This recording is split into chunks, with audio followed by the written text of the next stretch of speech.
السلام علیکم ورحمۃ اللہ وبرکاتہ۔ آپ سبھی کیسے ہیں؟ انشاءاللہ آپ سبھی خیریت سے ہوں گے۔ تو الحمدللہ اللہ تبارک و تعالیٰ کا شکر ہے کہ آج کی پڑھائی کے لیے ہم پھر سے جڑ چکے ہیں اور ہم اپنے علم میں اضافہ کرنے والے ہیں۔ تو اپنی پڑھائی ہم چالو کریں اس سے پہلے اس چینل کے بارے میں آپ نالج لے لیں کہ اس چینل سے ہمیں کیا نالج ملتا ہے۔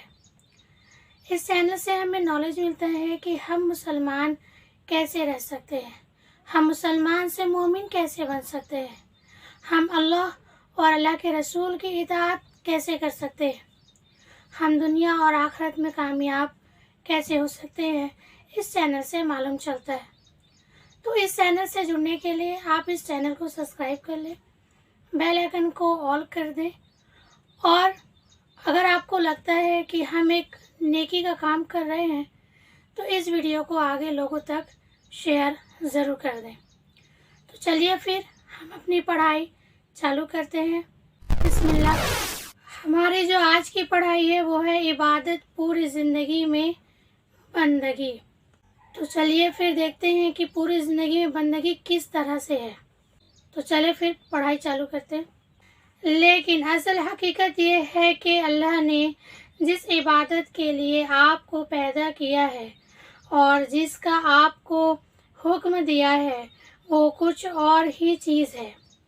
وہ عبادت یہ ہے کہ آپ اپنی زندگی میں ہر وقت ہر حال میں خدا کے قانون کی اطاعت کریں اور ہر اس قانون کی پابندی سے آزاد ہو جائیں جو قانون الہی کے خلاف ہو۔ آپ کی ہر حرکت اس حد کے اندر ہو جو خدا نے آپ کے لیے مقرر کی ہے۔ آپ کا ہر اعمال اس طریقے کے مطابق ہو جو خدا نے بتا دیا ہے۔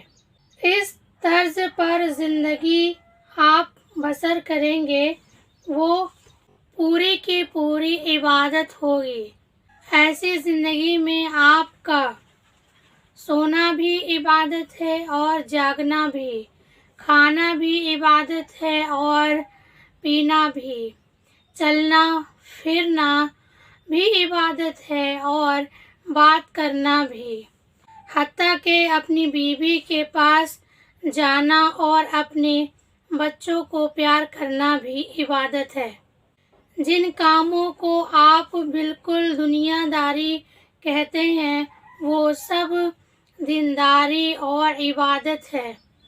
اگر آپ ان کو انجام دینے میں خدا کی مقرر کی ہوئی حدوں کا لحاظ کریں اور زندگی میں ہر قدم پر یہ دیکھ کر چلیں کہ خدا کے نزدیک جائز کیا ہے اور ناجائز کیا ہے، حلال کیا ہے اور حرام کیا ہے، فرض کیا چیز کی گئی ہے اور منع کس چیز سے کیا گیا ہے، کس چیز سے خدا خوش ہوتا ہے اور کس چیز سے ناراض ہوتا ہے۔ مثلاً آپ روزی کمانے کے لیے نکلتے ہیں۔ اس کام میں بہت سے موقع ایسے بھی آتے ہیں جن میں حرام کا مال کافی آسانی کے ساتھ آپ کو مل سکتا ہے۔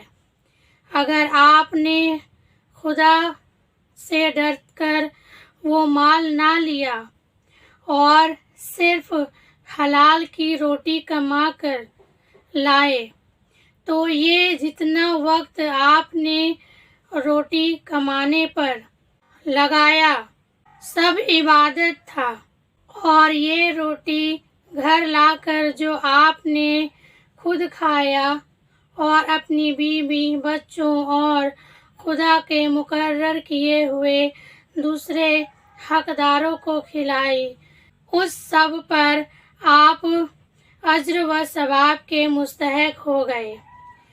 آپ نے اگر راستے چلنے میں کوئی